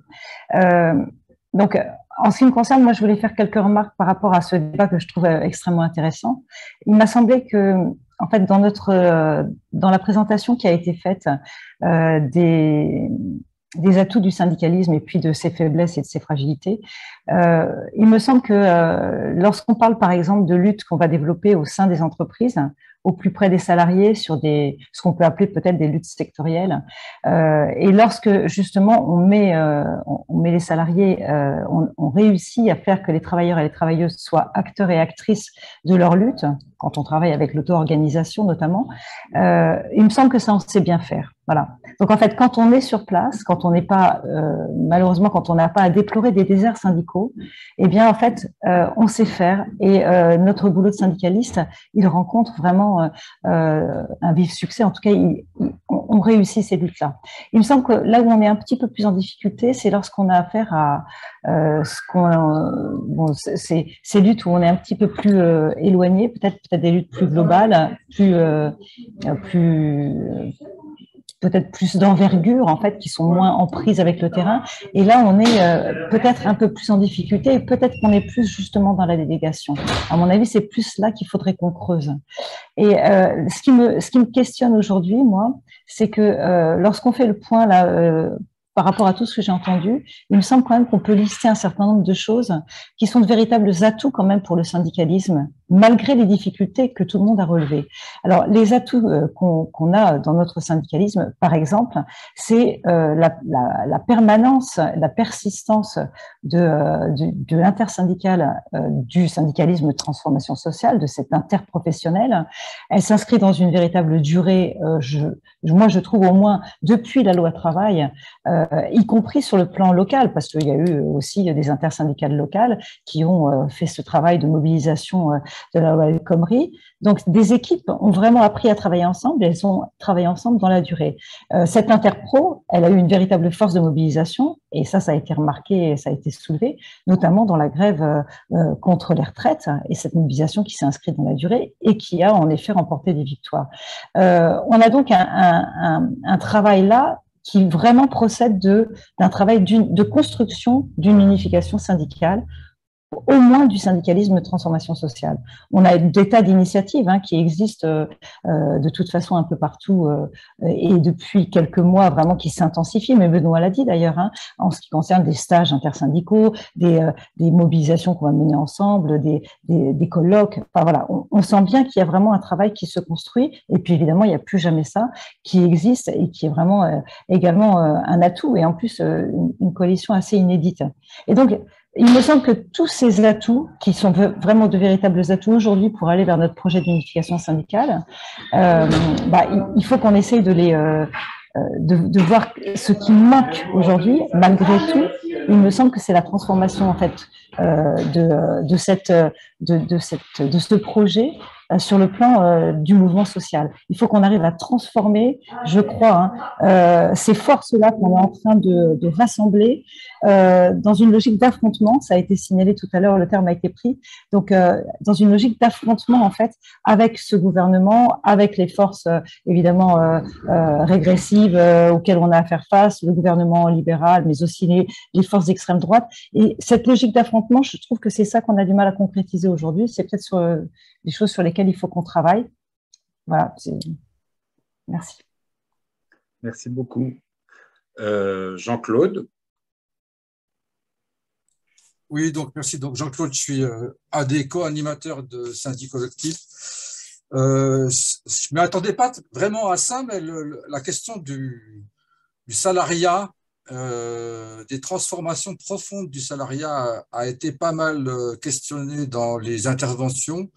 Et peut-être que c'est quelque chose sur lequel on pourrait travailler plus, parce que je crois que beaucoup d'entre nous, en particulier peut-être les plus âgés, mais on est orphelin de ce qu'à un moment donné, il a été appelé la classe ouvrière et le mouvement ouvrier. Comme l'a dit tout à l'heure Pierre Calfat, il y a même des ouvrages universitaires qui essaient de retravailler ces questions-là, et je crois que c'est important parce que ça nous touche de manière profonde dans nos représentations du monde.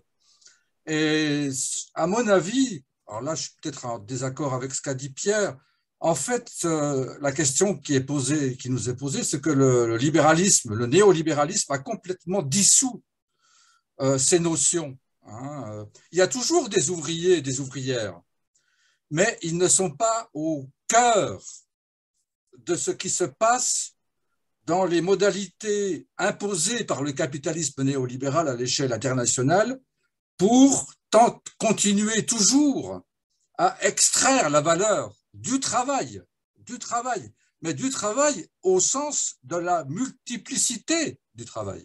Ça peut être les ouvriers toujours, ça peut être les indépendants, ça peut être ceux et celles qui sont sur les plateformes, ça peut être la sous-traitance, ça peut être les sans-papiers, ça peut être ceux qui cliquent sur leurs ordinateurs et qui captent des possibilités de plus-value pour les grandes firmes, etc.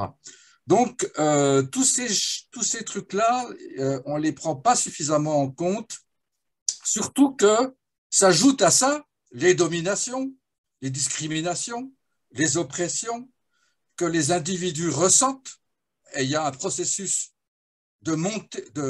positif d'individuation et non pas d'individualisation. Les deux choses sont entremêlées, mais il faut les dissocier, et c'est d'autant plus compliqué qu'en même temps, on est confronté à la nécessité de rompre avec les modèles productivistes de l'industrie traditionnelle. Et donc, je pense qu'il y a là une matière à rechercher. Qu'est-ce qui se passe dans le travail concret, dans la subordination, dans la capacité d'agir et d'articuler ce travail concret avec la reprise du contrôle sur la valeur. Parce que c'est ça la question clé du capitalisme mondial et du néolibéralisme, c'est que c'est plus la classe ouvrière au sens d'ouvrage, mais la détermination de la valeur reste centrale par des gens qui bossent de différentes façons, qui bossent dans le monde au service du capital. Et donc là, je pense qu'il y a matière à peut-être à redéfinir de quoi on parle pour éviter des malentendus sur ces notions. Je vous remercie. Merci Jean-Claude. Donc, j'ai tout seul décidé qu'il était l'heure de clore les inscriptions. Je propose encore une fois à Jean-Marie Perlot, s'il le souhaite, de reprendre la parole. Est-ce que tu le souhaites, Jean-Marie? Oui, enfin en 2 minutes pour réagir sur la question des luttes, je crois. Alors, il faut faire attention parce que je pense qu'on se rend service par l'approche critique, mais c'est une critique avec, c'est pas une critique contre. Hein. Mais avec, il faut se méfier de ne pas désespérer tout le monde, quoi. Donc je suis bien d'accord que moi je crois profondément qu'il y a l'espace pour un syndicalisme transformateur. Et je crois qu'il faut que chacun, qu'on essaie de jouer un rôle sans désespérer qui que ce soit. Mais je pense qu'il ne faut pas quand même se raconter d'histoire, quoi. C'est ça le truc. Alors, par exemple, sur les luttes, moi, je suis d'accord avec le constat, Daniel l'a fait, c'est vrai qu'il y a des luttes depuis l'élection de Macron. Il faut dire que Hollande étouffait un peu tout, donc ça s'est un peu libéré, etc. Mais je pense qu'il y a quand même une série de luttes. Ça ne fait pas de la puissance sociale, quoi. Et je pense qu'il y a un effet intégrateur qui est celui de l'accumulation. Il faut des processus cumulatifs dans les luttes qui se suivent. Si vous voulez, des luttes, il y en a toujours eu, même avant le syndicalisme. Et peut-être il y en aura après, si le syndicalisme disparaissait, ce qui me paraît peu probable à court terme au moins. Donc des luttes, il y en a toujours eu. La question, elle n'est pas tellement là. La question, c'est comment, de ces luttes qui sont très souvent dispersées, défensives, offensives, parce qu'il n'y a pas que des luttes défensives, comment on agrège ça en rapport de force, un véritable rapport de force. Il vient de processus d'accumulation de puissance. Et cette accumulation, il faut qu'elle se fasse dans des organisations, parce que c'est la pérennité. On a vu avec l'expérience des coordinations, etc., que ça pouvait être extrêmement efficace à un moment donné sur une lutte, mais que pour exprimer la continuité d'un rapport de force, il faut des formes pérennes. Et c'est ça qu'il faut. C'est pour ça que l'enjeu de reconstitution d'une puissance syndicale est très important, y compris pour le déroulement des luttes. Et je crois qu'il ne faut pas faire l'économie de ça en constatant que finalement, non, tout va bien, après tout, tant qu'il y a des luttes, c'est bon. Non, tant qu'il y a des luttes, tant mieux, mais le travail reste à faire, quoi. C'est à transformer ça en nation pérenne. La deuxième remarque sur les déserts syndicaux. Les déserts syndicaux, il y en a toujours eu. Hein.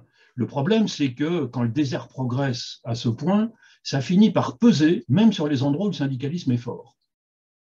Je pense qu'il faut comprendre comme ça, par exemple, le fait que les luttes dans la fonction publique se sont quand même sacrément atténuées depuis 15 ou 20 ans, et que ce n'est pas l'effet du statut. D'abord, ça reste la fonction publique un endroit assez bien organisé syndicalement, où faire grève ne crée pas de menaces directes sur l'emploi, etc. Enfin, tout ce qu'on connaît d'effets dissuasifs dans le secteur privé. Et pourtant, il faut bien constater qu'il est plus difficile que ça n'a été dans le passé, par exemple dans l'éducation nationale, qui était un abondant pourvoyeur de conflits, ou les finances publiques aussi, qui étaient des endroits de haut niveau de mobilisation. Or, dans ces endroits-là, la difficulté, elle est tout à fait réelle, et je pense que c'est le poids des déserts syndicaux ailleurs qui finit par entraver la capacité d'action des agents qui, a priori, seraient plus portés à se mobiliser. Donc, si vous voulez, ça me rappelle la phrase que Bernard Thibault avait prononcée en ouverture du congrès, je crois, de 2006.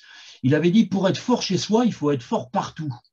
Ce qui est une formule assez paradoxale, mais je pense qu'elle doit faire réfléchir. Et la reconquête des territoires perdus de la syndicalisation, c'est absolument stratégique. Et je pense qu'aucune organisation toute seule, aujourd'hui, n'y parviendra. Et que la question d'unité, c'est comme ça qu'il faut la poser aussi. C'est pas seulement parce qu'il y en a de l'unité, c'est évident, dans les entreprises.